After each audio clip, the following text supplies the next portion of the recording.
છે મારા ઘાયલ જીવો વાળા માટે ગાઉં છું ઓલરેડી 12 વાગી ગયા છે તમામે તમામ ભાઈઓ બહેનોને ખાસ નમ્ર વિનંતી છે ગરબામાં જોડાઈ જાઓ હા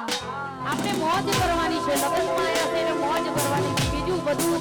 સાઈડમાં રાખવાનું છે એટલે હંધાઈને નમ્ર વિનંતી છે સામે જેટલા માતાઓ બહેનો બેઠા છે આજે મારા રાજેશભાઈના લગ્ન છે બધા બેસી રહ્યા છે હારું ન લાગે એટલે તમામે તમામ માતાઓ વડીલો ભાઈઓ